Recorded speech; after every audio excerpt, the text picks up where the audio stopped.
Indian wrestling, Yogeshwar Dutt is joining us, an Olympic medalist himself, won the bronze at the 2012 Summer Olympics. Yogeshwar, good evening.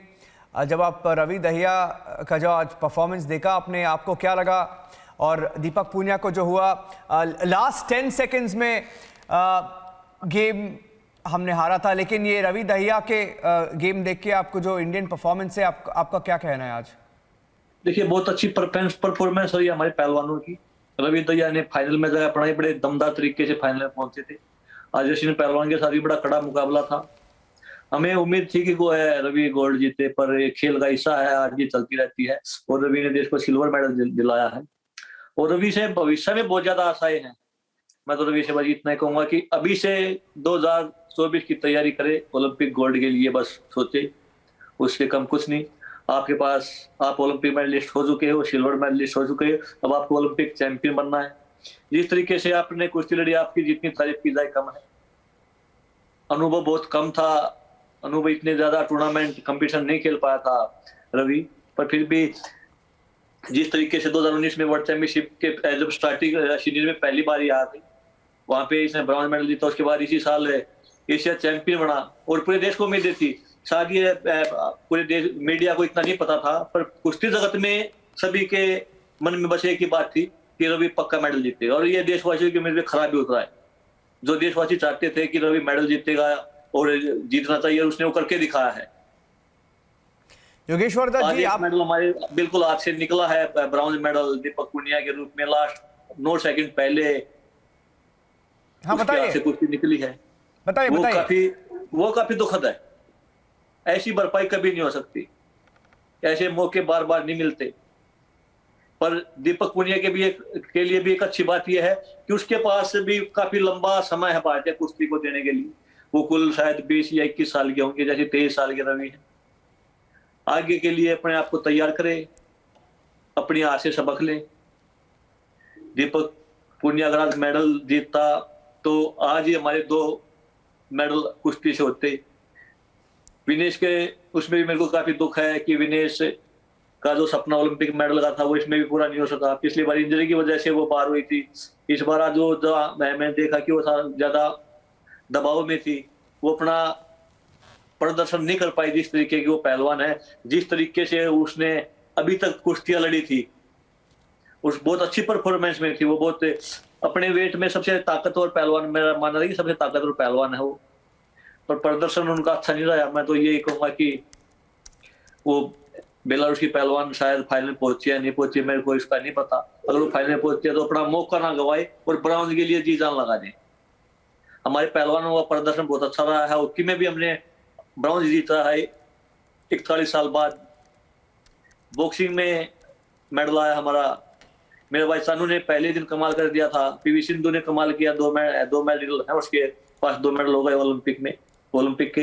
Neeraj Chopra भी बचा है। अभी कुश्ती में भी बजरंग पुनिया, सीमा है, दोनों बचे हुए हैं। उनका मुकाबला कल परसों है।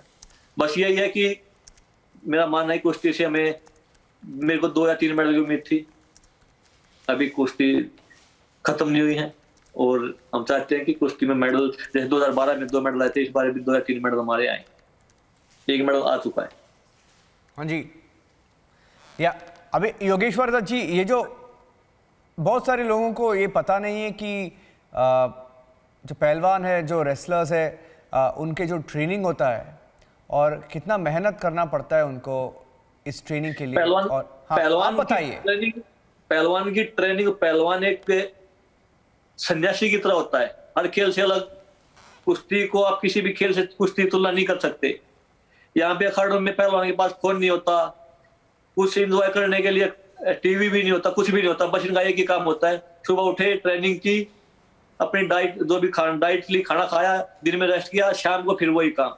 घर भी जाए हुए 6-6 महीने हो जाते हैं। त्योहार पे भी त्योहार होली दिवाली पे भी मैं घर नहीं जाता था। और बहुत से पहलवान थे। और जहां तक मेरा मानना है, रवि भी जो आज मेडल जीता है, इसने मेडल ऐसे नहीं जीता, इसने एक बहुत बड़ा त्याग किया है और इसको अभी आगे और भी त्याग करना है। यही त्याग जो इसने आज तक किया है कि 5-5, 6-6, 1 साल, 2-2 साल तक घर ना जाना, एक अखाड़े में, एक रूम में रह के, एक 4 दीवारी के अंदर रह के अपनी ट्रेनिंग करनी। डिसिप्लिन लाइफ जीता है पहलवान बहुत ज्यादा। उसको बाहरी दुनिया कुछ नहीं पता होता। हाँ जी। और उसी का वे नतीजा है कि आज कुश्ती ने लगातार चौथे ओलंपिक में लगातार कुश्ती से मेडल मिले हिंदुस्तान को। हाँ जी। डेली 6-6, 7-7 घंटे की ट्रेनिंग करते हैं। और आप इस बार के जो परफॉर्मेंस है आप देखिए, जो टोक्यो में सुपर परफॉर्मेंसेस योगेश्वर जी, और इतना वो पूरा देश देख रहा है कि हमारे जो या बॉक्सिंग हो, रेसलिंग हो या हॉकी पे देखिए 40 साल के बाद हमने एक मेडल जीती है ओलंपिक्स में, और सब लोग एक ही चीज़ बोल रहे हैं कि हमें हर स्पोर्ट में थोड़ा इन्वेस्ट करना चाहिए, हर स्पोर्ट को एनकरेज करना चाहिए, हर स्पोर्ट को थोड़ा प्रमोट करना चाहिए, ताकि और मैं आपके माध्यम से आज फिर एक बात बताता हूं। जब हमें ग्रास रूट पे आज भी ध्यान देने की जरूरत है। बच्चा जब जूनियर या सीनियर में हो जाता है, कैम इंडिया कैम में पहुंच जाता है, तो उसको किसी चीज की कमी नहीं रहती। सरकार ने बहुत ज्यादा सुविधाएं की हुई हैं। प्रैक्टिस करने के लिए प्रैक्टिस की बात हो, मेडिकल की बात हो, डाइट की बात हो, तो बहुत अच्छी है। अगर आप किसी गांव देहात में जाओगे तो आज भी वो सुविधाएं नहीं है। अगर हमें खेलों में हिंदुस्तान को खेलों के टॉप 10 देशों में आना, खेल शक्ति महाशक्ति बनना है, तो हमें गांव में ग्रास रूट पे आज भी जाके मेहनत करने की बहुत ज्यादा जरूरत है।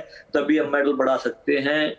मैंने बचपन अपना देखा है। मैं आज भी जहाँ पे अकेडमी चलाता हूँ, मैंने गांव में अकेडमी खोल रखी है इसी बात के लिए कि जो सुविधा हमें ना मिली थी बचपन में, वो यहाँ पे जो गांव देहात के बच्चे हैं उनको वो परेशानी ना झेलनी पड़े। इसलिए मैंने गांव में, अपने गांव के पास में अकेडमी खोली हुई है कि बच्चों को दूर ना जाना पड़े, वो सुविधा इनको यहीं मिले।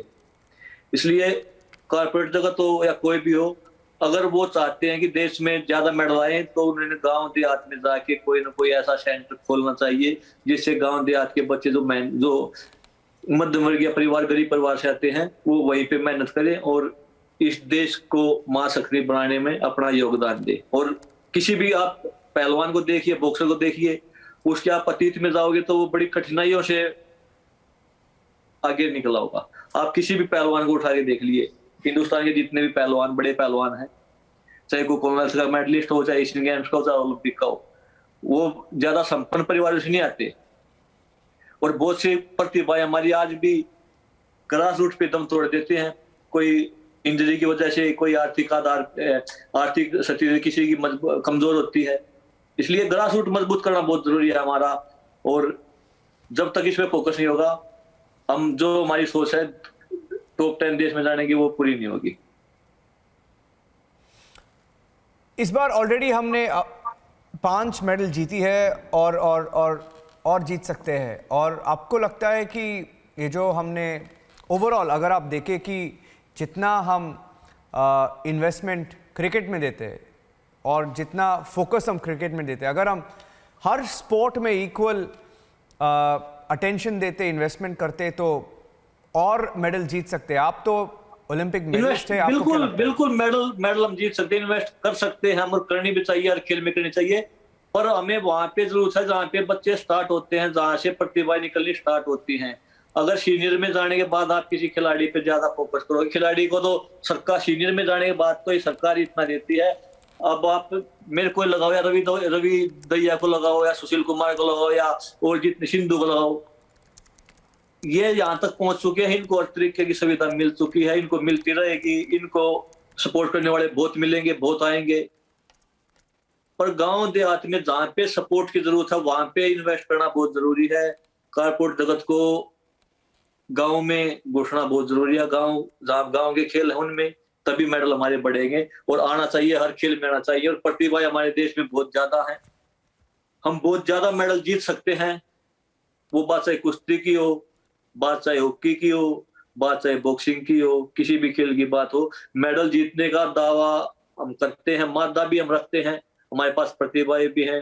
पर वो सही समय पे उनको सही गाइडेंस मिलती, उनको वो सुविधाएं नहीं मिल पाती। इसलिए कुछ बच्चे आगे निकलते हैं, कुछ बच्चे गांव में रह जाते हैं। थैंक यू योगेश्वर जी। और आपका अंत में आपका क्या कहना है, अगर आप हमारे जो कंटिंजेंट है, मैं पूरे भारतीय दल को जो ओलंपिक में गए थे, उनको मैं शुभकामनाएं देता हूं। और भविष्य के भविष्य के लिए भी उनको उज्जवल भविष्य की शुभकामनाएं देता हूँ। हमारे खिलाड़ियों ने बहुत अच्छा प्रदर्शन किया है, हार जीत चलती रहती है। खासकर मैं जो जिन पे ज्यादा उम्मीद थी वो प्रदर्शन नहीं कर पाए, उनको बोलूंगा कि मन छोटा ना करें, आगे के लिए तैयारी करें। हार जीत जीवन का एक हिस्सा है, चलती रहती है। आप अपने आप को अगले ओलंपिक के लिए तैयार करें। जो मेडल नहीं जीत पाए, मेडल के लिए तैयार करें, गोल्ड के लिए तैयार करें। जो यहाँ पे मेडल जीता है वो भी अगले ओलंपिक के लिए गोल्ड के लिए तैयारी करे और हिंदुस्तान का मान बढ़ाए। Thank you Yogeshwar Dutt for speaking to Republic TV. अभी अभी प्राइम मिनिस्टर मोदी ने भी ट्वीट की है। Thank you so much. अभी प्राइम मिनिस्टर मोदी ने ट्वीट की है, उन्होंने ये बताया है कि hockey has a special place in the hearts and minds of every Indian and for every hockey lover and sports enthusiast, 5th August 2021 will remain one of the most memorable days because 40 साल के बाद हमने एक medal जीती है। Yogeshwar, thank you for speaking to Republic.